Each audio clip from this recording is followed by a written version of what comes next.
कुछ समय के अवकाश के बाद अणुभाष्य के प्रथमाध्याय का प्रथम पाद का पुनरावर्तन जो है वो हम आज से प्रारंभ कर रहे हैं।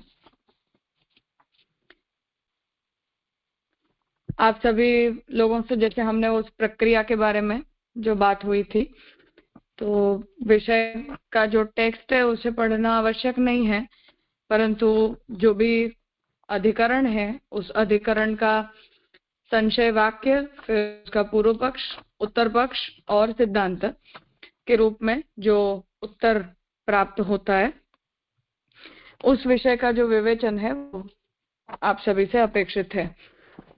इसलिए जो मुख्य विषय हैं उनमें पूर्व पक्षी का मत क्या है, यदि वो पूर्व पक्षी का कोई नाम है तो उसका निरूपण, और जो तर्क पूर्व पक्षी प्रस्तुत करते हैं वो, और उत्तर पक्ष से उनके विषय में जो भी उत्तर प्रदान किया गया, और अंततः उस विषय वाक्य की संगति। इतना जो निरूपण है वो हम प्रत्येक अधिकरण के लिए करेंगे। आप सभी लोगों ने उसका विभाजन विषयानुसार किया होगा। अधिकरण बड़ा हो तो 1 या 2 से 3 व्यक्ति उसका निरूपण कर सकते हैं, और अधिकरण यदि छोटा ही है तो जिसका भी क्रम है वो उस विषय का निरूपण जो है वो करे।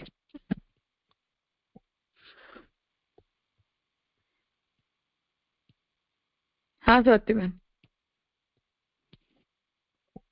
हाँ, दंडोत प्रणाम राजा। हाँ। क्रम में प्रथम अधिकरण जो था तो ब्रह्म जिज्ञासा है, वो मेरा नंबर है, तो आप आज्ञा हाँ, करें हाँ, तो। जरूर जरूर करो। श्री कृष्णाय नमः। श्री मदाचार्य चरण कमलेभ्यो नमः। अस्माकं गुरु व्यासः, वो जैसे महाप्रभु जी बता रहे हैं ऐसे भगवत ज्ञानावतार रूप व्यास जी के चरणों में कोटि कोटि साष्टांग दंडवत प्रणाम। और निम्बार्काचार्य के ललित गोस्वामी जी ने जो महाप्रभु जी के ब्रह्म सूत्राणु भाष्य का हिंदी अनुवाद पुरुषार्थ करके और कृपा करके हमें उपलब्ध कराया, उसके चरणों में भी शत शत प्रणाम। और सांप्रत में हम लोग जैसे शास्त्र निर्णय, शास्त्रार्थ प्रकरण या सर्व निर्णय या ब्रह्मसूत्र प्रकरण या ब्रह्मसूत्राणु भाष्य, ऐसे ग्रंथों में शाब्दबोध के भी हमारा जो मान्य नहीं है, यानी कैपेसिटी नहीं है, तो अर्थावबोधन और तात्पर्य बोधन की तो क्या बात करनी, पर उसमें भी आप आचार्य स्वरूपा हमारे गुरु मैत्री राजा ने इतनी महती कृपा करके जो इतने कठिन विषय, और जो जैसे आपने बताया था कि हमें उससे क्या फायदा, तो एक तो वेद में यद्यपि त्रिवर्ग में पैदा तो हुए हैं पर शास्त्र की आज्ञा अनुसार अधिकारिता नहीं है, पर फिर भी तो क्या हम वेद के अध्ययन या वेद के सार से वंचित रह जाएंगे? तो ये ना होना चाहिए। इसके लिए जो व्यास जी ने ब्रह्मसूत्र की रचना की और आचार्य ने कृपा करके उस पे व्याख्यान, भाष्य रूप व्याख्यान किया, और उसे भी समझना अति कठिन होने से आपने कृपा करके विषय अध्ययन के लिया, वो आपकी महती कृपा है। और उसमें भी हमारी बेंच पे आके चाहे कैसा भी सवाल हो, सवाल रेलेवेंट हो, इरेलेवेंट हो, या उसकी कोई आउट ऑफ द टॉपिक हो, फिर भी आपने अति मित्रता पूर्वक और सौहार्द से जो आप हमको पढ़ा रहे, वो उसके हम रियल में आप उपकृत है, और आपके चरणारविंद में कोटि कोटि शत शत प्रणाम, नमस्कार। और साथ में उतना ही नहीं, जैसे हम तो राजा के खास के खवास, ऐसे हमारे आचार्य स्वरूपा राजा भी मैत्री राजा है, तो वो भी हमारे लिए एक विशेषता है, वो हमारा सौभाग्य है। ये भाव वंदना और अंतःकरण की अभिवंदना के साथ विषय की शुरुआत करता हूँ। श्री ब्रह्म सूत्राणु भाष्यम। अब ये हमने ग्रंथ राजा ने हमें 31 मई 2023 को, राजा रिकॉर्डिंग चालू नहीं किया, मैसेज है कर दिया है। हाँ, ओके हो रहा है पहले से ही। ओके 31/5/2023 से हमने ये राजा ग्रंथ शुरू किया था और आज 1.5 साल के बाद हम उनका आवर्तन कर रहे हैं। तो इतनी डिटेल में, इतनी बारीकाई से आपने हमें पढ़ाया है। एक आपकी आज्ञा चाहता हूँ राजा की, जो आपने इंट्रोडक्शन ब्रह्मसूत्रानुभाष्य और पूरी जो भूमिका वेदांताधिकरण की माला और सारे ग्रंथ की, तो वो ले लूं जो आपके शब्दों में ही? हाँ हाँ जरूर, हाँ, रिवाइज तो हो जाएगा ना, इतना लंबा टाइम हो गया तो। हाँ, तो शास्त्रार्थ प्रकरण सर्वनिर्णय की पढ़ाई के बाद ये जो निबंध ग्रंथ हमने पढ़े, जिसमें ज्यादा पूर्व पक्ष नहीं है पर विषय के विस्तार का निरूपण है और बाद में फिर सिद्धांत पक्ष आता है। पर यहाँ जो ब्रह्मसूत्र में भाष्य की शैली इससे भिन्न है, जहाँ मुख्यतः पूर्व पक्ष की उठान होती है और अधिकरण शैली उसे कहा जाता है, जिसमें विषय वाक्य जो मुख्यतः उपनिषद वचन होते हैं, संशय, पूर्व पक्ष, उत्तर पक्ष और संगति, इस तरह ये भाष्य की शैली है। अधिकरण पूर्व पक्ष या तो शांकर पक्ष है या तो कोई दूसरे पक्ष है। कभी कभी जो संशय खड़ा होता है वो व्याख्याकार या शास्त्रकार खुद खड़ा करके उसके समाधान का प्रयास करते हैं। अब अणुभाष्य में की जो ऐतिहासिक बात आपने बताई थी कि सामान्य मान्यता के अनुसार ब्रह्मसूत्र पे जो भाष्य लिखते हैं वही आचार्य कहा जाता है, पर ऐसा नहीं है। शांकर भाष्य यानी शंकराचार्य ने पूरे उपनिषद पे एकमेव शांकर भाष्य लिखा है और स्वतंत्र रूप से पूरे उपनिषद पे और कोई आचार्य ने भाष्य नहीं लिखा है, पर सभी आचार्यों ने ब्रह्मसूत्र पे भाष्य लिखे हैं। और ऐसा माना जाता है कि जब पूरे उपनिषद का सार ब्रह्मसूत्र में आ जाता है तो ब्रह्मसूत्र उपनिषद का सार रूप है। और वाल्लभ मतानुसारी, क्योंकि ये यूनिवर्सिटी के लिए प्रश्न आया था, आपको किसी ने पूछा था, तो वाल्लभ मतानुसारी जो 9 उपनिषद है वो उसके ऊपर भाष्य सबल चतुर्वेदी ने लिखा है और जो संपूर्ण यूनिवर्सिटी में जहां आपने अभ्यास किया वहां वो कोर्स में है। मुख्य विषय वाक्य जो रहते हैं वो उपनिषद के वचन होते हैं और मंत्र या तो मंत्र रहते हैं और वो पूरे अध्याय तक वो विषय चलता है। फॉर एग्जाम्पल, जगत का कारण सत या असत, ये विषय पे गुरु शिष्य की बात से शुरू करके अध्याय तक चलती है। ब्रह्मसूत्र में सारे उपनिषद के वचन नहीं है, परंतु जो उपनिषद में गुरु शिष्य के संवाद के रूप में आते हैं उसका रेफरेंस मिलता है। अब जो ब्रह्म जिज्ञासा अथा तो ब्रह्म जिज्ञासा, ब्रह्म कैसा है, तो उपनिषद में जो ब्रह्म का विचार तत्वतया तो नहीं किया जा सकता है, क्योंकि ब्रह्म मूल प्रमाण है तो एस्टैब्लिश है, स्वतः सिद्ध है। पर ब्रह्म का गुणों से ब्रह्म का विचार यानी गुणोपसंहार न्याय से, जैसे आपने एग्जाम्पल दिया कि एक पुस्तक होती है तो लाल रंग की, फिर अनुक्रमणिकासु विषय का विचार इस तरह पूरा विचार किया है। ब्रह्मसूत्र में उपनिषद से आते ब्रह्म का गुण, धर्म और कार्य का विचार है और भाष्य में उपनिषद के वचन और विषय वाक्य रूप होते हैं, उनका इलोब्रेशन और पूर्व पक्ष संशय इत्यादि से समाधान है, जो पर्टिकुलरली विरोध वचन में का समन्वय करने के लिए।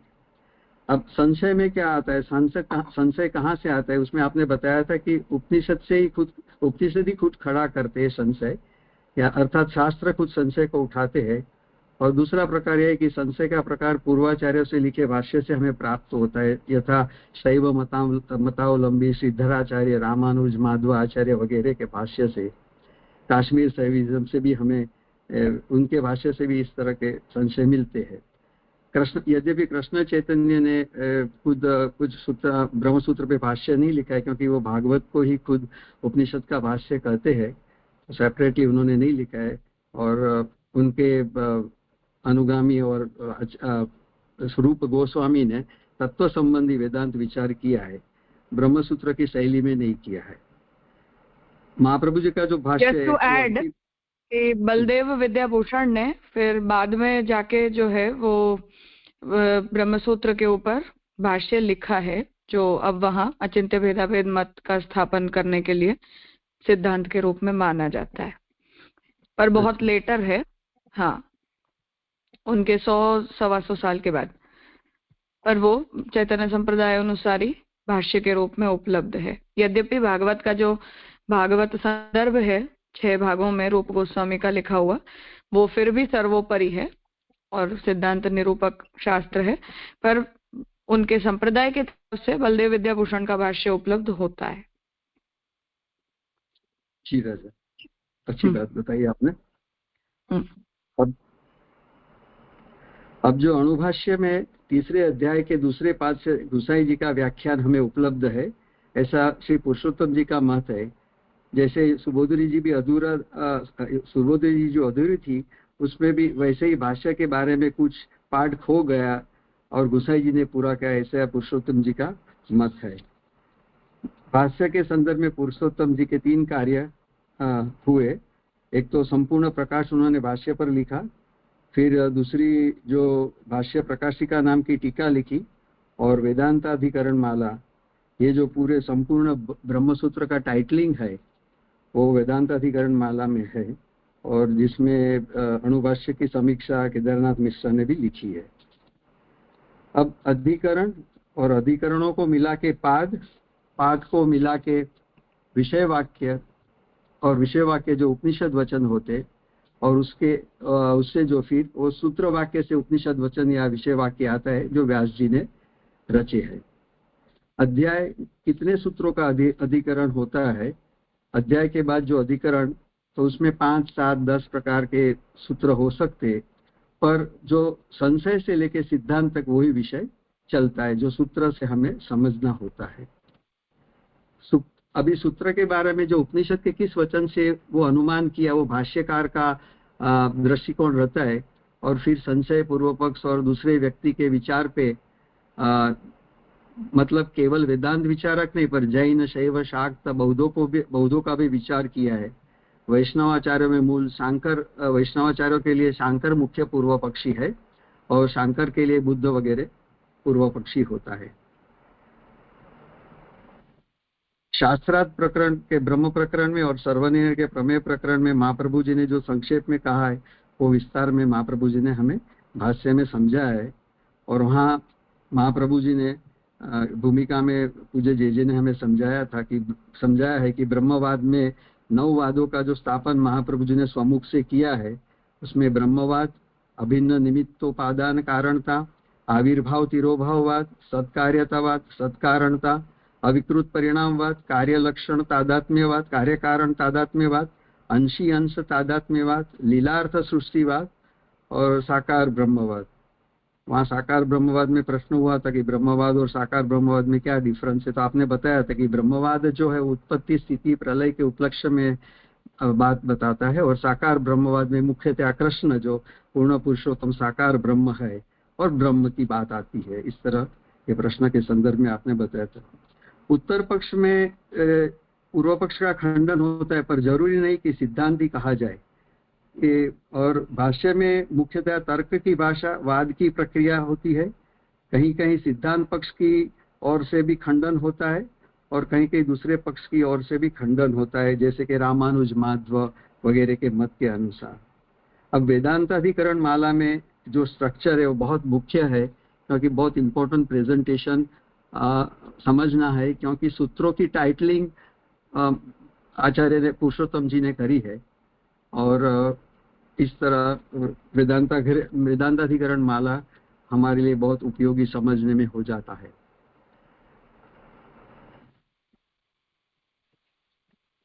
ब्रह्मसूत्र में पहला जो अध्याय है वो समन्वयाध्याय है, क्योंकि यदि कोई संशय नहीं है, पर जब उपनिषद के 2 वचन में संशय पैदा होते हैं तो किस तरह कंफ्यूजन होता है, तो क्या प्रक्रिया है, तो सूत्र, अधिकरण और उसके बाद पाद और अध्याय।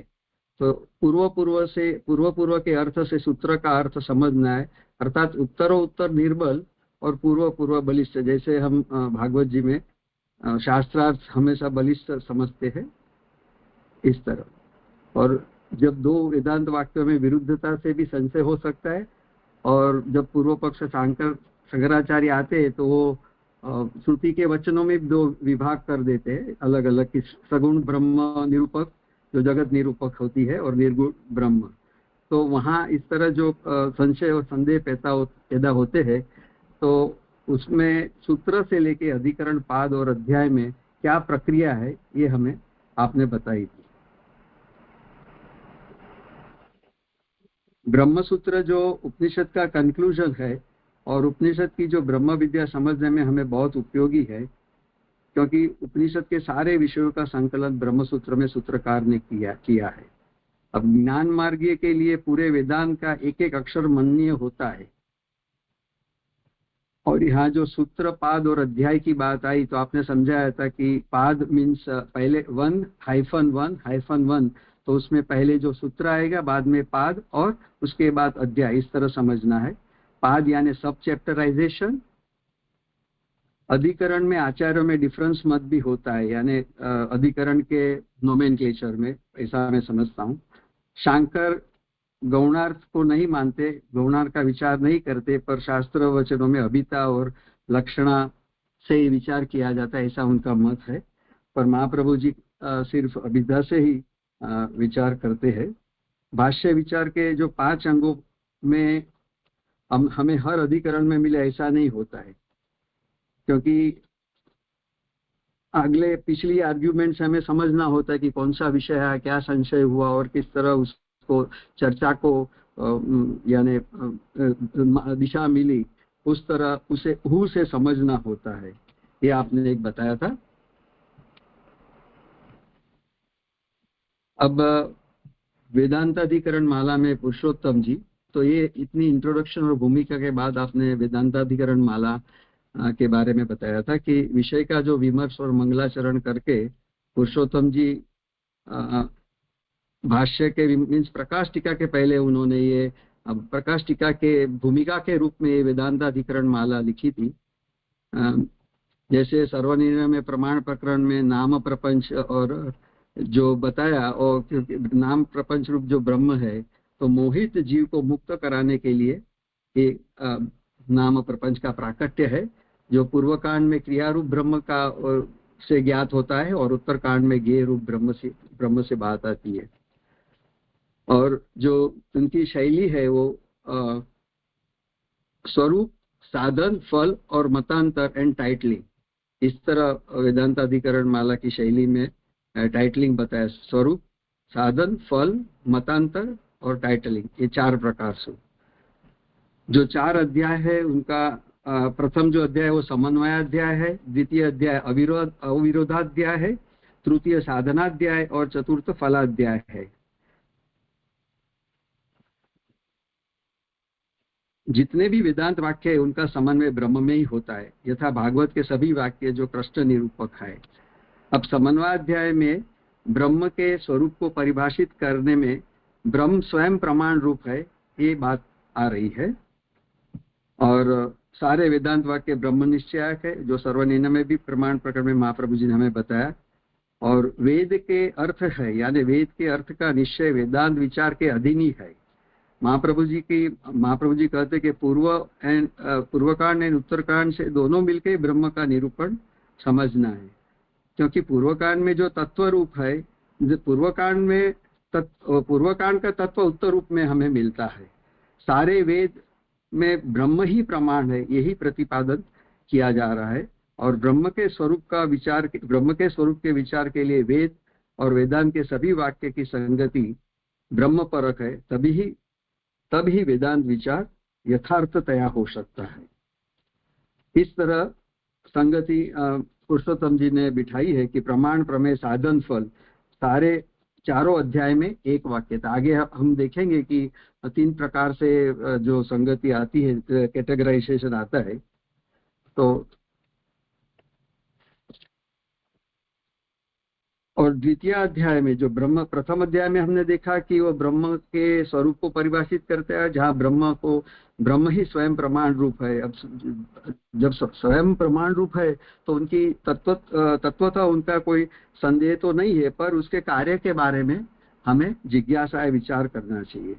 तो द्वितीय अध्याय में जो श्रुति में परस्पर विरुद्ध वाक्य आते, वो स्मृति जो सूत्र है भाष्यकार का, जिसमें मुख्य स्मृति गीता को हमें समझनी है और उससे वो भगवद गीता जो उपनिषद तुल्य है उसको प्रमाण मान के वेदांत के विरुद्ध वाक्य का परिहार या समाधान करना है। और ये गीता जी की भगवत गीता तो सभी आचार्यों को मान्य है, तो उसके हिसाब से विरुद्ध वचनों का हम परिहार कर सकते हैं। जैसे महाप्रभु जी कहते हैं वेदाशी कृष्ण वाक्यानि व्यास सूत्राणि चैवहि, और मनुस्मृति याज्ञवल्क्य स्मृति वगैरह धर्मपरक स्मृति है। इस तरह कोटि क्रम आपने समझाया था। जो दूसरे अध्याय में विरुद्ध श्रुति का परिहार करते गीता के वचन से निर्णय हमें करने का होता है। तृतीय अध्याय में ब्रह्म को प्राप्त करने के साधन, उसमें 2 प्रकार के साधन, अंतरंग साधन यथा अंतरोपासना प्राणोपासना, जिसमें बाह्य साधन या क्रिया इज नॉट रिक्वायर्ड, और बहिरंग साधन में तपस्या आसन सिद्धि।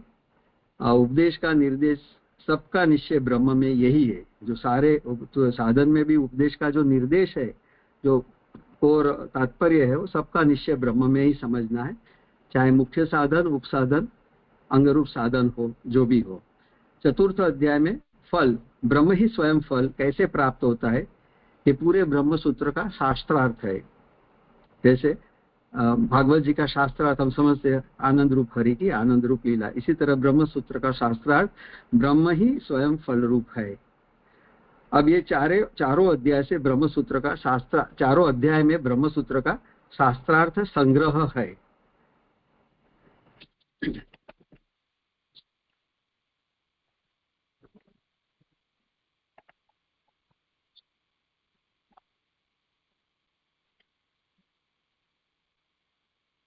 एक सेकेंड है राजा।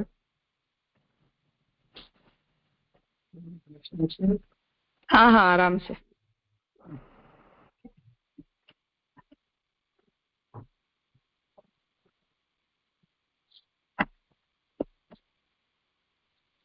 अब यहाँ इतने आप समीक्षा, इतनी भूमिका और वेदांताधिकरण माला के संदर्भ में जो आपसे ने बताया, उसके बाद जो प्रथम अध्याय, प्रथम पाद और प्रथम अधिकरण जो जिज्ञासा अधिकरण, प्रश्न जिज्ञासा अधिकरण है, इसका अर्थ है कि अब हम ब्रह्म के विचार का आरंभ कर रहे हैं। आगे जिज्ञासा का अर्थ विचार किया है, जिस तरह ज्ञातुम इच्छा नहीं किया है। अभी यहाँ पुरुषोत्तम जी ने पहले बालकृष्ण जी को और प्रभु श्री विठलेश्वर को, व्यासाचार्य सबको वचनों को प्रणाम करके और भाष्य के प्रकाश को विस्तार को समझने ले किए, तो हमारे लिए शक्य न हो सके और सभी अर्थों का संग्रह रूप न्यायमाला की मैं रचना कर रहा हूँ, ऐसा मंगलाचरण में आप श्री ने कहा। और व्यास जी ने अज्ञ जनों के अनुग्रह के लिए सर्व वेदों के अर्थ रूप जो वेद है और ब्रह्मसूत्र के जो 4 अध्याय है, उसको इस तरह कैटेगराइज किया है कि पहले अध्याय में ब्रह्म के स्वरूप का विचार, दूसरे में साधन का, तीसरे में फल का, और चौथे अध्याय में मतांतर निराकरण का विचार किया है। पर सर्व वेदार्थ रूप ब्रह्म ही है, ये निश्चय है। जिस तरह सर्वनिर्णय में हमें महाप्रभु जी ने समझाया है। अब प्रथम अध्याय जो समन्वयाध्याय है, और दूसरा अविरोध, तीसरा साधन और चौथा फलाध्याय है।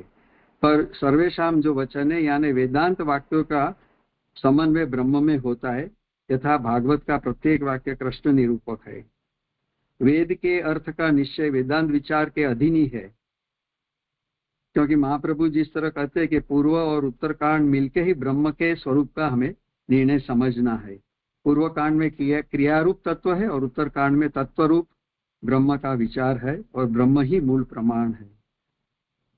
और ब्रह्म के स्वरूप के लिए ही विचार वेदांत विचार है। इस तरह शुरू करके द्वितीय अध्याय में श्रुतियों में जो परस्पर विरोध दिखलाई दिया, थोड़ा उसमें ये रिपीटेशन है, पर जिस तरह नोट्स लिखी है तो पढ़ लेता हूँ कि जो विरुद्ध स्मृति के विरोधी अर्थ का जो दूषण है, उसके निराकरण के लिए गीता वाक्य से परिहार करना है, जिसमें ब्रह्म ही प्रमाण रूप बताया है। और तृतीय में भी निष्कर्ष ब्रह्म में है, और चतुर्थ अध्याय में तो ब्रह्म स्वयं फल रूप है। ये बात हमने देखी। अब ब्रह्मसूत्र का जो शास्त्रार्थ हमने समझा इन चारों अध्याय में, वो 3 प्रकार से टाइटलिंग बताई है पुरुषोत्तम जी ने संगति स्वरूप में। एक तो स्वरूप, पहलो जो टाइटल है स्वरूप, साधन, फल एंड मतांतर, दूसरों शैली से अधिकरण शैली में जो आ रही है वो समन्वय अविरोध, या अध्याय के रूप में समन्वय अविरोध साधन एंड फलाध्याय, और शास्त्रार्थ संग्रह में आपने बताया था प्रमाण प्रमेय साधन और फल, इस 3 प्रकार से टाइटलिंग करी है। और जो अवांतर पादे अध्याय में उसके बारे में पुरुषोत्तम जी ने सभी वेदांत वाक्यों का समन्वय ब्रह्म में होता है ऐसा प्रथम अध्याय में बताया है। तो ये 4 पादों से कही गई बात। और जब कुछ वेदांत वाक्य में असंदिग्ध या कुछ प्रकार में संदेह, या तो एक वाक्य के अर्थ समझ में आता है और दूसरे वाक्य में कंफ्यूजन होता है, तो इस तरह चारों पादों से बाइफर्केट करके हमें उसको एक वाक्यता से समझना है। और अगेन उन्होंने 4 पादों को दूसरी तरह भी कैटेगराइज किया है, जिसमें पहले ब्रह्म को कार्य लक्षण जो प्रतिपादक है, ब्रह्म का कार्य लक्षण, दूसरे में ब्रह्म का अंतर्यामी स्वरूप, तीसरे में ज्ञान मार्गी उपासना रूप, और चौथे में ब्रह्म के प्रकीर्ण यानी मिसेलिनियस अर्थात स्वतंत्र ब्रह्म से जो कहा गया है।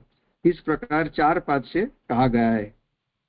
और महाप्रभु जी कहते हैं कि ब्रह्म के स्वरूप का विषय कभी भी संदेह रूप है ही नहीं, जो समस्या है या प्रश्न है वो कार्य रूप में है। तो इस तरह ब्रह्मसूत्र का जो प्रयोजन है वो वेदांत वाक्यों में परस्पर विरोध को निराकरण करना, संदिग्ध वाक्यों का निर्णय करने के लिए ही है, और निर्णय प्रदान करने का कार्य, परंतु निर्णय प्रदान करने का कार्य भाष्य या व्याख्याकार का नहीं होता है। जो सूत्रकार ने ब्रह्मसूत्रकार ने कहा है उसे ही प्रमाण माना चाहता है, भाष्यकार उनका व्याख्यान करते, निर्णय नहीं देते हैं। और वहां आपने एक और भी बात बताई कि मूल प्रॉब्लम पूर्व मीमांसा या उनके भाष्य में नहीं है, परंतु जो भाष्य पूर्व मीमांसा में नहीं है, पर जो भाष्यकार अपने स्वभाव से अपने मत अनुसार जिस तरह व्याख्या और भाष्य लिखते हैं उसमें प्रश्न खड़े होते हैं या तो विसंगतियां समझ दिखने में आती है। पुरुषोत्तम ने जो अध्याय की संगति विषय के साथ 4 पाद के साथ करी है जो हमने देखी, और अभी वेदांताधिकरण माला में पहले सूत्र में जो पुरुषोत्तम जी ने जो निर्णय का विचार किया है, हाँ, तो वहाँ ये पुरुषोत्तम जी वेदांताधिकरण माला ये बता रहे हैं कि 2 तरह से हम सोच सकते हैं, पहले सूत्र और बाद में निर्णय, या तो फिर पहले हम निर्णय समझ ले और बाद में सूत्र से संगत करें। ठीक है ना राजा ये? हाँ। अब तत्र प्रथम सूत्रे पुरुषोत्तम जी प्रथम अध्याय के प्रथम सूत्र के लिए क्या कह रहे कि एक सूत्र, प्रथम सूत्र एक सूत्र का है जिसका नाम जिज्ञासाधिकरण है। और अब ब्रह्म का विचार आरंभ करते हैं। उसका अर्थ है वेद के 6 अंग जो शिक्षा, कल्प, व्याकरण, ज्योतिष, निरुक्त, निघंटु आदि वेद का अध्ययन 6 अंगों के साथ हमें करना चाहिए और तब वेदार्थ निश्चय होगा। यही बात महाप्रभु जी ने सर्वनिर्णय में भी कही है। अब जो अर्थ निश्चय हुआ उसे तपस्यादि द्वारा देह इंद्रियों के संयम से ब्रह्म ज्ञान के लिए तैयार करे, तब मन बुद्धि में स्थिर होता है, तब वेदांत। ऐसा यहाँ तक ये प्रक्रिया है। अब वहां जो तप टेक्स्ट में आई बात की तप, तो तप को क्या समझना, तो तप का हमें शब्दार्थ नहीं लेना है, शब्द रूप अर्थ नहीं लेना है, पर तपश्चर्या का इस तरह अर्थ लेना है कि देह इंद्रियों का संयम, गुरुमुख से श्रवण, फिर इंडिविजुअल लेवल पे मनन निधि ध्यासन, गुरु शुश्रूषा, और इस तरह सारी प्रक्रिया जो अध्ययन के लिए की, वो प्रक्रिया को अपने लेवल पे रिवाइज कर रिपीट करके निधिध्यासन करके, मनन और निधिध्यासन करके मन और बुद्धि को स्थिर करना है, तभी सत्व स्थापित होगा, तभी ब्रह्म विद्या के आप अधिकारी या ब्रह्म ज्ञान की प्राप्ति के अधिकारी या योग्यता मिलती है। फिर आगे बात आती है कि जब परम प्राप्ति की अधिक आकांक्षा और अनन्य भाव से उत्कट इच्छा होती है, तब भगवत कृपा से ब्रह्म साक्षात्कार या अपरोक्ष दर्शन होता है। तो इतना जो प्रक्रिया समझाए, तो फिर प्रश्न होता है फिर वेदांत विचार से क्या लाभ। जब इस तरह वेदांत ध्यान कर लिया तो वेदांत विचार की क्या रिक्वायरमेंट है। पर ब्रह्मसूत्र हम पढ़ लेते तो क्या ब्रह्म ज्ञान हो जाएगा। ब्रह्म ज्ञान के लिए जो अन्य साधन अपेक्षित है, जो जिसमें वल्लभ का और शंकर का अलग अलग मत है। शंकराचार्य का शंकराचार्य की जो अधिकारिता है वो समनमादि साधन चतुष्ट से जो संपन्न है, मुमुक्षु है, और ये पहले है, और वैराग्य है जिनको, और ये तो अधिकारिता के लक्षण है, और ये तो पहले अचीव किया होना चाहिए। उसके बाद ही फिर ठीक है, गुरुमुख से श्रवण किया तो शब्द प्रमेय है ब्रह्म, इसके लिए आपको फिर मोक्ष मिल जाएगा। पर महाप्रभु जी भी यद्यपि कहते हैं कि सात्विका भगवत भक्ता ये मुक्त अधिकारिणा, पर फिर भी महाप्रक्रिया जो हमें शास्त्र की प्रक्रिया बताते हैं, समझाते हैं कि ब्रह्म जिज्ञासा या वेदांत विचार से क्या लाभ होगा, तो उसमें ये बात आई कि भाई ऋषियों ने जो नाना शास्त्र यानी अलग अलग शास्त्र प्रणयन किया और ये जो प्रयोजन बता रहे, तो हमारी बुद्धि ये शास्त्र के अर्थ को ग्रहण नहीं कर सकती है, संदेह होता है, तो संदेह के निवारणार्थ विचार शास्त्र जरूरी है। तो ये पहली बात है। अब जब जैसे भागवत को समझने के लिए महाप्रभु जी ने भागवतार्थ प्रकरण की रचना करी, शास्त्रार्थ में टाइटलिंग करी, शास्त्रार्थों गीतार्थों वगैरह, और ये सब बात बताई। तो सिमिलरली महाप्रभु जी ब्रह्मसूत्र में भी जो कंक्लूजन है, जो संपूर्ण वेद के अर्थरूप है, और ये बात भगवान के वचनों से, 2 वचनों से प्रमाणित हुई है कि ब्रह्म के चरणों में जाके सारे वेद के वाक्य आश्रित होते हैं। और गीता जी में कह रहे कि सभी से मैं ही जानने लायक हूँ, ये ठाकुर जी का वचन है। तो ये भगवान के, साक्षात भगवान के दोनों वचन से संपूर्ण वेद का अर्थ रूप ब्रह्म ही ये स्थापित होता है। वेदार्थ ब्रह्म स्वयं है। तथापि वेदांत वाक्य है, उनको सुनने के बाद ऋषि पूछते हैं, अब समझो कि वेदांत का विचार किया, वेदांत वाक्य पढ़े, फिर भी तम तु उपनिषदम पुरुषम पृच्छामि, तो ये पुरुष की पुरुष रूपता क्या है और पुरुष के बारे में मैं जानना चाहता हूँ, वो तत्व क्या है जिनका एग्जिस्टेंस सुनने में आता है। तो ब्रह्म के विषय में तो वेदांत ही निश्चय है। तो ये सारे प्रश्न का निर्णय या निश्चय वेदांत विचार से ही हो सकता है। और तप आदि जो ब्रह्म ज्ञान के लिए उपयोगी साधन बताए हैं वो जरूरी है, अन्यथा ब्रह्म ज्ञान स्थिर यानी स्थिरता या सत्व बुद्धि के बिना ब्रह्म ज्ञान प्राप्त नहीं हो सकता है। इसलिए बादरायण जी ने पण ब्रह्म संबंधी विचार प्रस्तुत किया है, अथा तो ब्रह्म जिज्ञासा करके प्रथम सूत्र में है।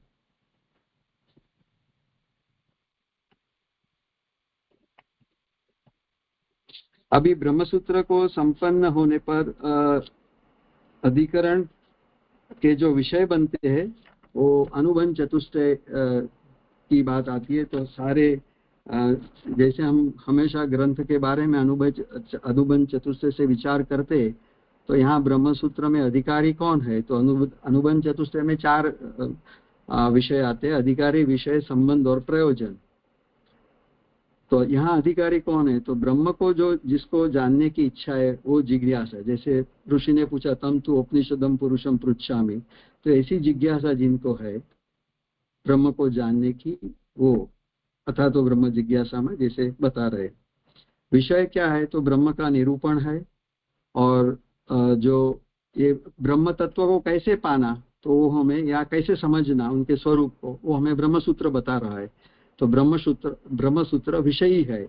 तो संबंध क्या हुआ, विषय और विषयी भाव, ये संबंध हुआ। अब हम जैसे मंद अधिकारी के लिए पहले ब्रह्मसूत्र पढ़ना जरूरी होता है, क्योंकि हम तो वैसे योग्यता और अधिकारी का मंद अधिकारी को नहीं प्राप्त है। तो पर व्यास जी का जो फॉर्मेट है वो षडंग से, जिन्होंने वेदांत या वेद का अध्ययन किया है, फिर भी ब्रह्मसूत्र से कंक्लूजन समझना, यही मुख्य बात अथा तो ब्रह्म जिज्ञासा से कही जाती है कि वेदांत विचार अति आवश्यक है। क्योंकि मुख्य बात जो पूर्व पक्ष शंकराचार्य के, वो तो शब्द विषय ज्ञान मानते हैं, और सब आत्म विषय ज्ञान कहते हैं, पर उसके लिए वो समनमादि षटक को पहले अधिकारिता संपन्न होने पर ही उनकी अधिकारिता हो जाएगी और या साक्षात्कार होएगा। तो महाप्रभु जी वहां आगे आएंगे, आप उसमें टेक्स्ट में प्रश्न करते कि भाई वैराग्य वगैरह तो वेद के अध्ययन के बाद या प्रक्रिया से गुजरने के बाद ही आ जाएगा ना। अन्यथा क्योंकि जैसे हम कहते हैं कि अनवतार काल और अवतार काल में साधना की प्रक्रिया अलग रहती है, इसी तरह यहाँ भी है कि जो स्वाभाविक या उत्तम अधिकारी है उनकी बात अलग है, उनको ठीक है हो जाएगा ब्रह्म ज्ञान। पर सामान्य जन के लिए और जिनकी मंद अधिकारिता या मध्यम अधिकारिता है उनके लिए तो प्रक्रिया से गुजरना होगा, श्रवण मनन निधिध्यासन गुरु शुश्रूषा वगैरह। पर शंकर का स्टैंड अलग है कि वो ऐसे समझते हैं कि जो ऐसा अधिकारी है, मुमुक्षु है और जिन्होंने साधन चतुष्ट साधन से सम समाधि सम दमादि से संपन्न है, ऐसा जो है वो उनको तो सिर्फ महावाक्य सुनने से ही मोक्ष हो जाता है। तो महाप्रभु जी कहते ब्रह्म ज्ञान प्राप्ति के लिए साधन करने पड़ते, न तो श्रवण मात्र से मोक्ष। ये बात यहाँ पुरुषोत्तम जी ने हमें बताई है। अब जो परम पुरुषार्थ क्या है, जो अभी टेक्स्ट में अभी इतना हमने देखा, भूमिका और वेदांता अधिकरण माला का संदर्भ, और उसके बाद जिस तरह हमें राजा ने समझाया, तो अभी मैंने अपन जैसे राजा ने आज्ञा करी है कि पूरा पढ़ना नहीं है, पर क्योंकि गैप हो गया था तो मैंने जिस तरह सोचा है वो आप अनुमति दे, तो जो पैराग्राफ में रिफर कर रहा हूँ और उसमें क्या बात आती है वो पढ़ रहा हूँ। तो प्रथम पृष्ठ पे जो बात, हाँ, वेदांतों पर विचार होना या नहीं, यह विचारणीय विषय, ये जो बात आई, तो उसमें बता रहे कि जो उनका सार है कि अलग से ब्रह्म सूत्र का अभ्यास द्वारा वेदांत विचार की क्या आवश्यकता है, ये प्रश्न खड़ा किया। जो 6 अंगों के साथ वेदाध्ययन करता है उसे ब्रह्म ज्ञान तो हो जाता है। तो महाप्रभु जी कहते नहीं, अर्थ ज्ञान से ब्रह्म ज्ञान होता है, न तो शब्द ज्ञान से। तो जो प्रश्न है वेदांत विचार के बारे में, यानी ब्रह्म सूत्र द्वारा वेदांत विचार करना जरूरी है या नहीं, तो उनका आंसर जो पूर्व पक्ष ना कहता है, क्योंकि वेद के प्रत्येक शब्द ब्रह्म रूप है और उसे सुनने मात्र से परम पुरुषार्थ की प्राप्ति हो जाती है। तो ये पूर्व पक्ष का मानना है शंकर का, और महाप्रभु जी उसे डिनाई करते कि नहीं, ऐसा नहीं मानना चाहिए, शब्द ज्ञान से नहीं होगा, वेद के अर्थ के लिए श्रवण मनन निधिध्यासन फॉलो करना जरूरी है। क्योंकि शंकराचार्य तो शब्द ज्ञान बराबर ब्रह्म ज्ञान मानते हैं, वेद के प्रत्येक अर्थ को ब्रह्म रूप कहते हैं। वो प्रक्रिया को डिनाई करे, क्योंकि प्रक्रिया उन्होंने पहले लिए, तो दोनों केस में अधिकारिता का डिफरेंस है। वो आगे आपने बताया था कि क्योंकि मूल समस्या ऐसी है कि ईश्वर, ब्रह्म और जीव दोनों का जो स्वरूप है वो शंकर मत में और हमारे मत में टोटल अलग है। इसके लिए उसका प्रभाव साधना पर भी पड़ता है और विचार की प्रक्रिया में भी पड़ता है। तो ये बात आपने बताई थी वहां। तो पहले पैराग्राफ में, पहले पृष्ठ में यही इतनी बात आई है राजा। इसमें कुछ आपको कहना है या किस तरह आगे करें अभी? नहीं, ठीक है। आप मतलब संशय, पूर्व पक्ष, उत्तर पक्ष और सिद्धांत, बस उस तरह से उस अधिकरण को एक्सप्लेन कर दीजिए। ठीक है, ये प्रक्रिया इसी तरह करना है। और किसी को कुछ पूछना वगैरह या कोई हमें भी समझो कंफ्यूजन, तो आप ही उनका आंसर देना राजा। हाँ, लास्ट कर लेंगे, मतलब जो भी एक अधिकरण की प्रेजेंटेशन पूरी हो जाए, फिर अगर दूसरों को कुछ पूछना है या आप लोगों की तरफ से कुछ हो या कुछ भी मिसिंग हो तो वो पार्ट तब कर लेंगे। एक बार जो प्रस्तुति कर रहे हो तो उसके वो कंसिस्टेंसी के साथ उसे अपनी तरफ से जो वक्त है वो पूरा करें। और राजा कुछ मिस्टेक हो जाए तो तुरंत रुका के नहीं, कर लेंगे वो कोई चिंता की बात। हाँ। तो ये बात हुई। अब पृष्ठ नंबर 2 पे जहाँ शुरुआत होती है, अर्थ ज्ञान आवश्यक नहीं है तथा अविचारित शब्द अर्थबोधक नहीं होता है, ऐसा नहीं कर सकते हैं। तो यहाँ ये समझाया जा रहा है कि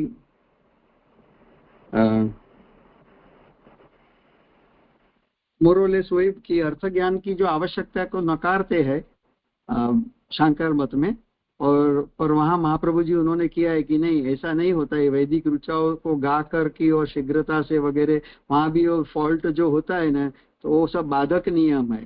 तो वहाँ भी महाप्रभु जी यही बता रहे हैं कि भाई वहाँ भी कुछ क्रिया और कर्म तो है ही, अर्थ ज्ञान आवश्यक नहीं, ऐसा हम नहीं कर सकते। और जिस तरह नेत्र से जो भी पदार्थ की हमें असंदिग्धता मालूम होती है, वैसे शब्द के संदर्भ में नहीं हो सकती है। तो इस तरह वेदार्थ ज्ञान के विचार की बात असंगत है, ये तो नियम सिद्ध विषय है। और इस नियम के विरुद्ध मैं थोड़ी टेक्स्ट पढ़ रहा हूँ, क्योंकि इस नियम के विरुद्ध शब्दार्थ का निर्णय नहीं किया जा सकता। यदि करेंगे तो वो अप्रामाणिक होगा। यानी जो लौकिक और वैदिक में जो व्याकरण से जो नियम का अर्थ करते हैं हम, और तो ये नियम तो व्याकरण से तो शब्द का अर्थ हो जाता है, तो काफी है। वो शंकराचार्य ऐसे कह रहे हैं, और उनको हम अप्रामाणिक हम नहीं कर सकते। इसलिए वेदांत ज्ञान के विचार की बात असंगत है। कोई अपना संशय और प्रश्न लेके वो खड़े हैं, क्योंकि वो नियम सिद्ध बताते। शब्द का ज्ञान तो लौकिक वैदिक व्याकरण से भी हो जाएगा, और वो तो उसमें कोई शंका करने की जरूरत नहीं है। इस तरह का ये पैराग्राफ में मैं समझाऊं। फिर आगे, उक्त कथन ठीक हो सकता है, पर वेद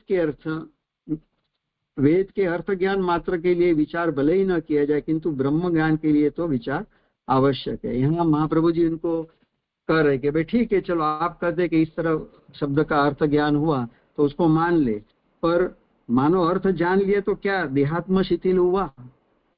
शब्द का अर्थ समझ लिया, वो तो आपने नित्य नियम बता दिया, और पर उसे देहात्मध्यास तो नहीं होगा। तो ब्रह्म ज्ञान प्राप्त होने के लिए देहाध्यास तो जरूरी है। अर्थ ज्ञान से देहाध्यास नहीं हो सकता है। और जब तक देहात्म भाव दृढ़ है तब तक श्रुति, अब जब तक देहात्म भाव दृढ़ है तब तक श्रुति का किस तरह उपयोग होगा? तो उसकी उपचरितार्था यानी डिक्शनरी मीनिंग ही हम समझेंगे व्याकरण वगैरह से, और उसमें जो देवता वगैरह की स्तुति होगी, ब्रह्म की प्रशंसा, वो स्तुति के रूप में ही हम करेंगे। तो वेद का अर्थ जान लेने से ब्रह्म ज्ञान नहीं होता है। महाप्रभु जी का कहना ये है, दोनों बात, जब ब्रह्म विद्या हुई तो देहाध्यास शिथिल होना चाहिए। तो आप जो इस तरह इसको ये जो नियम है उसको सिद्ध विषय बता रहे हैं, शब्द से अर्थ का ज्ञान किस तरह होगा, वो ठीक है। Temporary at the one point में हम मान ले, फिर भी वो उससे ब्रह्म ज्ञान होना जरूरी नहीं है, क्योंकि देहाध्यास नहीं हुआ है। दोनों प्रक्रिया साथ में होनी चाहिए। ब्रह्म विद्या हुई तो देहाध्यास शिथिल होना चाहिए, और यदि देहाध्यास शिथिल हुआ तो ही ब्रह्म विद्या स्थिर होएगी। तो दोनों बात आ रही है इसमें। तब तक ब्रह्म विद्या या ज्ञान हुआ ही नहीं है। अब शंकर का प्रॉब्लम ये है कि शब्द को प्रमेय मानते हैं और उससे ही ज्ञान की सिद्धि मानते हैं। तो जो शब्द और अर्थ की मर्यादा से ऊपर है, क्योंकि वैसे ही सीधे उन्होंने शब्द के श्रवण से ही जो प्रमेय रूप ब्रह्म का ज्ञान हो गया और उससे साक्षात्कार हो गया, इतनी बात कर दी। पर मूल बात तो शब्द और अर्थ की मर्यादा से ऊपर है प्रमेय। तो जीव प्रयास से ब्रह्म विद्या नहीं हो सकती है। ऐसे महाप्रभु जी कहते हैं कि वेद के ज्ञान की चरितार्थता तभी होगी जब ब्रह्म विद्या की प्राप्ति होगी। पूरे वेद के ज्ञान का जो यथार्थ स्वरूप तभी या तात्पर्य समझा जा सकता है जब भी ब्रह्म विद्या होती है। अन्यथा वेद के अर्थ ज्ञान होने का कोई अर्थ नहीं है। शब्द ज्ञान के बाद अर्थ ज्ञान भी हो गया तो उसका कोई अर्थ नहीं है, जब तक देहाध्यास नहीं हुआ, देहाध्यास शिथिल नहीं हुआ, तब तक ब्रह्म विद्या स्थिर नहीं हो जाएगी। ये महाप्रभु जी का मत है।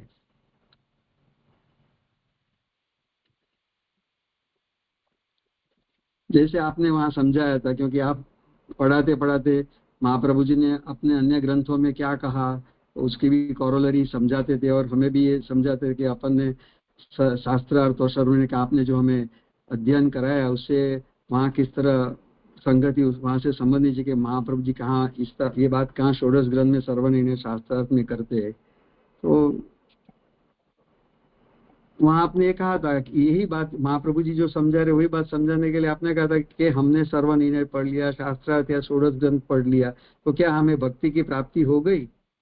अधिकारिता ही नहीं है। हाँ, 84-252 वैष्णव की में हो गई थी, क्योंकि वो स्वाभाविक थे, उत्तम अधिकारी थे। और हमारे लिए तो क्या है, मध्यम अधिकारी के लिए कि भाई जब फल मिले तब साधना से ही चरितार्थता हो सकती है, फल से ही चरितार्थ है, न तो साधना से। तो हमें सर्वनिर्णय में वेद का कंटेंट मिला, सार समझ में आ गया, पर कुछ ब्रह्म विद्या तो प्राप्त नहीं हुई। तो मूल प्रक्रिया ये कहने का अर्थ ये है कि जो वेदों के अंग सहित जो पढ़ लो, फिर वेदांत सूत्र से कंटेंट या सार समझ लो, और फिर अर्थ ज्ञान भी दृढ़ कर लो व्याकरण वगैरह से। तो इस तरह की जो प्रक्रिया से गुजरने के बाद मनन निधि ध्यासन से ब्रह्म विद्या या मन और बुद्धि स्थिर होने से सत्व की प्राप्ति होती है, और फिर ब्रह्म ज्ञान या ब्रह्म विद्या प्राप्त होती है, और फिर वो स्थिर रहती है। तो कहने का अर्थ महाप्रभु जी का ये है। सो अधिकारिता लाने के लिए हमें पढ़ना है। जो विचार की बात है, विचार तो ऑफकोर्स यद्यपि सार समझना है अध्ययन के बाद, पर अधिकारिता लाने के लिए भी हमें पढ़ने की या विचार की अध्ययन की आवश्यकता है। तो महाप्रभु जी हमें 3 लेवल पे समझा रहे। एक केवल शब्द ज्ञान है, दूसरा शब्द और अर्थ ज्ञान है, और तीसरा अर्थ ज्ञान से ब्रह्म में तात्पर्य समझ में आना चाहिए। तो इतनी बात ये पैरा में आई है जो हमने देखा। उक्त कथन ठीक हो, उक्त कथन असंगत है, इसमें जो बात आई ये पैराग्राफ में।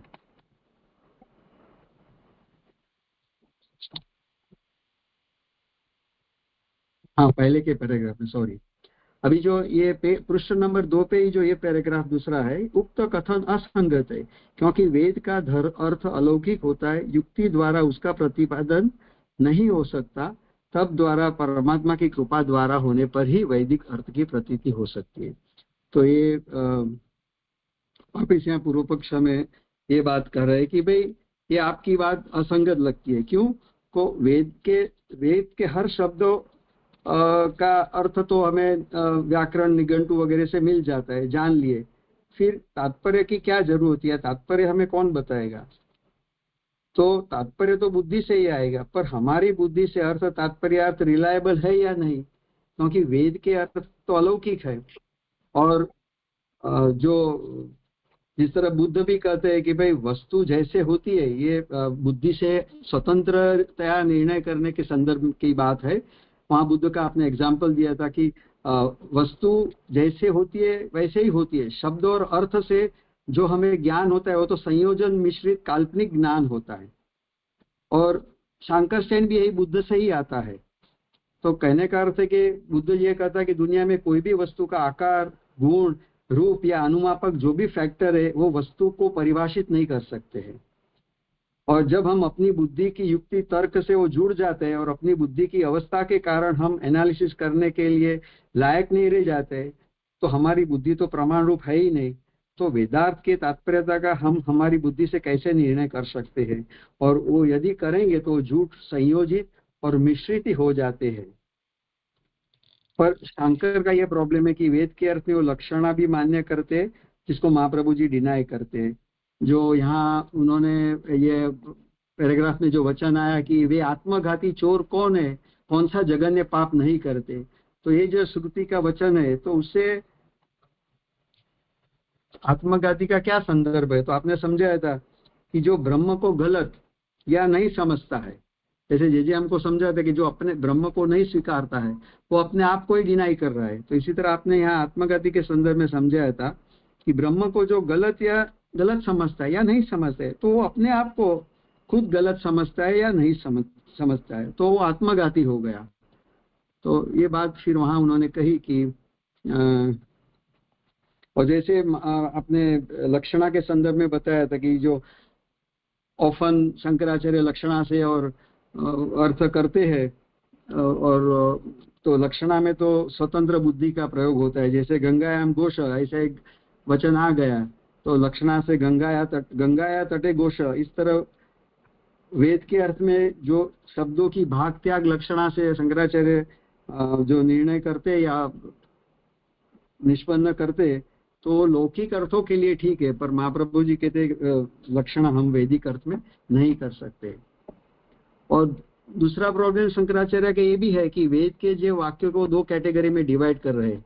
एक तो जो क्रिया शक्ति निरूपक जो ब्रह्म के वचन आते हैं उसको सगुण प्रतिपादक श्रुति मानते हैं, और जो मन बुद्धि वाणी से अगोचर है श्रुति वचन, उनको निर्गुण ब्रह्म प्रतिपादक कह रहे। तो इस तरह शंकर, और फिर उन्होंने सगुण प्रतिपादक श्रुति को छोड़ दिया।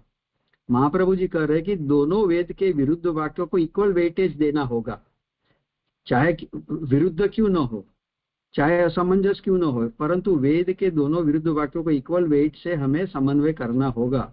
उन्होंने खाली निर्गुण ब्रह्म प्रतिपादक श्रुति वचन को पकड़ लिया, सगुण को छोड़ दिया। तो महाप्रभु जी कहते कोई एक वाक्य से हम निर्धारण नहीं कर सकते, वेद को डिवाइड नहीं कर सकते। क्यों? तो ब्रह्म होमोजीनियस एंटिटी है और हर प्रकार से हर रूप में एक रूप स्थिति ही होती है ब्रह्म की। तो इतनी बात ये पैराग्राफ में आई।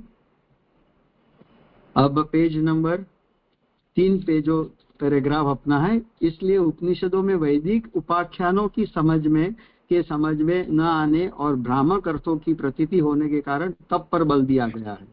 जो आगे हमने सोचा था कि तप का अर्थ महाप्रभु जी तपस्या और पूरी प्रक्रिया समझा रहे, खाली तप का शाब्दिक अर्थ हमें नहीं समझना है। महाप्रभु जी कहते तर्क तो हमें कभी भी यूज नहीं करना चाहिए वेदार्थ के लिए। वेद के शब्दों का ज्ञान, सिर्फ ज्ञान नहीं, तात्पर्य ज्ञान जरूरी है, पर हमारी बुद्धि से जो मिश्र और संयोजित अर्थ हो जाते तो वही समस्या या प्रश्न खड़ा करता है। अभी शास्त्र की प्रक्रिया जो महाप्रभु जी ने बताई कि बुद्धि से जो विपरीत अर्थ न सोच ले, इसके लिए शास्त्र ने हमें तप करने की आज्ञा दी है। और तप करने से क्या होगा? तो बुद्धि स्थिर होती है, सत्व आता है। और महाप्रभु जी तप से तपस्या समझा रहे, और वहाँ ये भी कह रहे कि उपाख्यान वगैरह जो आते हैं, चरित्र, गुरु शिष्य के संवाद वगैरह, श्वेत केतु उद्दालक वगैरह के जो उपाख्यान आते हैं, उनको हम मिथ्या नहीं कर सकते हैं, क्योंकि शंकर वेद के शुद्ध ब्रह्म निरूपक जो सच्चे वचन है उनको ही मानते हैं, बाकी के सब अर्थवाद मानते हैं। जो निर्गुण, निष्क्रिय, निराकार, निर्धर्मक ऐसे जो श्रुति के वचन है उनको ही वो प्रमाण रूप मानते हैं, बाकी को अर्थवाद कहते हैं, जिनको महाप्रभु जी डिनाई कर रहे कि कोई कम वो महत्व का, कोई भी वचन कम या महत्व का ऐसा तो है ही नहीं, वेद एक रूपी है। तो इस तरह अभी इसमें प्रॉब्लम, शंकर वेद के पूर्वकांड को मिथ्या समझते और सगुण ब्रह्म निरूपक वचनों को मिथ्या समझ, तो वहाँ मीमांसक उत्तरकांड और उपासना वगैरह ज्ञान की बात को मिथ्या समझते हैं। पर महाप्रभु जी ने दोनों का समन्वय किया कि इस तरह हम नहीं जो सोच सकते हैं। तो इतनी बात ये पैराग्राफ में आई। अब टेक्स्ट में जो हम पढ़ रहे हैं ना राजा, उसमें एक 4th पेज मिसिंग था जो आपने कहा था, और अभी उसमें जो आया तो मेरी टेक्स्ट में तो नहीं है मिसिंग पेज, बट मेरे पास है। तो उसमें आपने ये समझाया कि वेदार्थ में एक ही तत्व है जो ब्रह्म निरूपक है। वेदार्थ ज्ञान में एकमात्र यानी कि विद्या व्याकरण से वेद के 6 अंगों से अध्ययन करने से ब्रह्म समझ में आएगा। यानी यहाँ जो ये कह रहे हैं कि खाली व्याकरण से नहीं, समझो आपने वेदार्थ ज्ञान खाली एकमात्र यानी व्याकरण से समझ लिया तो वो अपेक्षित नहीं है। वेद के 6 अंगों जो है यानी निघंटु, निरुक्त और केवल व्याकरण नहीं, पर सारे 6 अंगों से हमें सांगोपांग उसका अभ्यास करके समझना चाहिए। और वेद में कभी भी हमें विरुद्धार्थ की कल्पना नहीं करनी। वेद के 6 अंगों के साथ अध्ययन करना जरूरी है, और सारी विद्या में केवल व्याकरण से अगर अर्थ निकाला गया तो वो सच्चा नहीं होगा, पर व्याकरण के अलावा निरुक्त, निघंटु, वेद के जो अंग है उससे भी होता जो अर्थ ज्ञान है उसको ध्यान करना चाहिए। ये शंकर को काउंटर करे महाप्रभु जी। और अर्थ विचार का जो कॉन्टेक्स्ट है उसमें महाप्रभु जी की आज्ञा कि उसके अनन्य अंगों के से तात्पर्य सोचना चाहिए। अन्यथा जिस तरह पुराण में क्या होता है कि पुराण आदि की तरह मीमांसा की भी प्रकारांतर से जो प्रतिपादिकता हमें स्वीकारनी पड़ेगी यदि हम सांगोपांग इनका विचार नहीं करेंगे। तो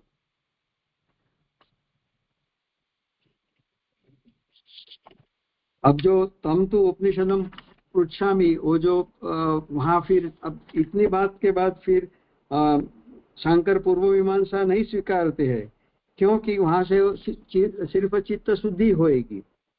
क्योंकि शंकराचार्य की जो प्रक्रिया है वो परम पुरुषार्थ तो मोक्ष है सबके लिए, पर आप पहले वैराग्य वगैरह समनमादि प्राप्त करो, फिर आपको श्रवण, ब्रह्म के श्रवण से, श्रवण मात्र से, गुरुमुख से श्रवण मात्र से आपको साक्षात्कार हो जाएगा। तो अब यहाँ वो ये उनका मूल आर्ग्यूमेंट रहता है सभी जगह पे। पर यहाँ अभी वो कह रहे हैं कि भाई आप जो बात कर रहे हैं पूर्व मीमांसा के विचार की भी, तो हम तो उपनिषदम पुरुषम, उसमें जो पुरुष की पृच्छा की है वो तो पूर्व कांड में नहीं है, वो तो उत्तर कांड में आ रहा है ब्रह्म का निरूपण। तो पूर्व मीमांसा में ब्रह्म का निरूपण नहीं है। तो महाप्रभु जी कहते कि विद्या रहित जो ज्ञान है वो उपनिषद के फल की प्राप्ति नहीं कराता है। महाप्रभु जी अपना एक ही स्टैंड कंटिन्यूस बता रहे कि भाई जो भी आप हमें ब्रह्म विद्या प्राप्त करनी है वो सांगोपाम पूरे वेद के अध्ययन षडंगों के साथ तपश्चर्या करके, तपश्चर्या की भी प्रक्रिया बता दी, तभी फल की प्राप्ति हो सकती है। कोई भी विद्या रहित ज्ञान के से उपनिषद के फल की प्राप्ति नहीं हो सकती है।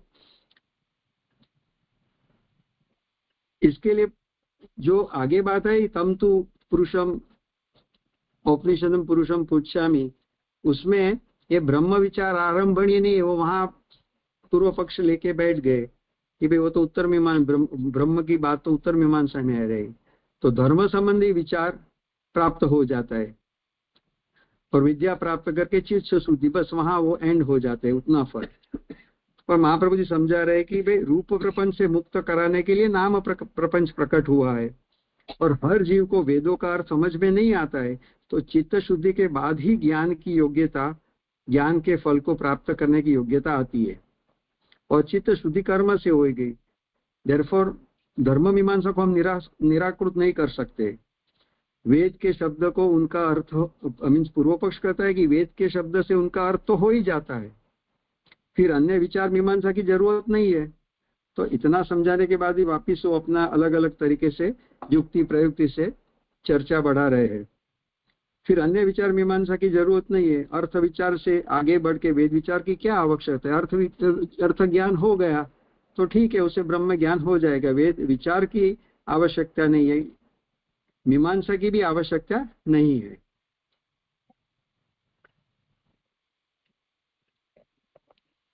वेदाध्ययन अपने आप में ही एक तपस्या है। अभी इनको जस्टिफाई करने के लिए आगे वापस बता रहे कि खुद वेदाध्ययन जो आप कर रहे हो तो वो तपस्या ही, जो आप तप की बात कर रहे हैं महाप्रभु जी। महाप्रभु जी फिर वेदांत विचार की प्रक्रिया समझा रहे कि संदेह निवारक जो शास्त्र है वो दोनों है, मीमांसा एज वेल एज ब्रह्मसूत्र।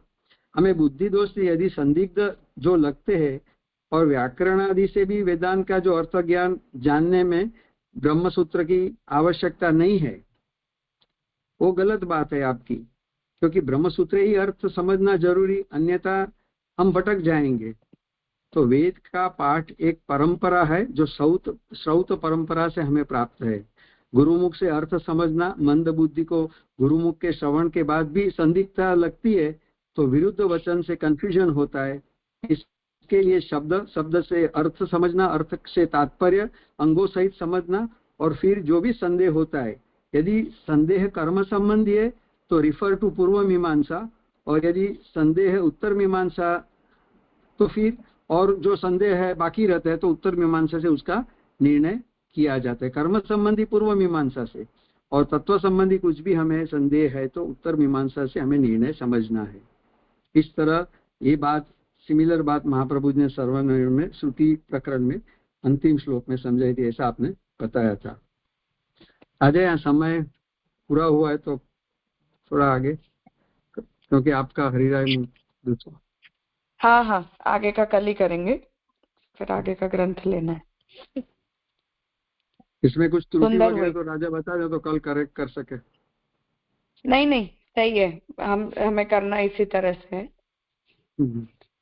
ठीक है। हाँ, कुछ छूट जाएगा तो फिर मैं बता दूंगी। हाँ, प्रणाम राजा। ठीक, कल करते हैं। हाँ।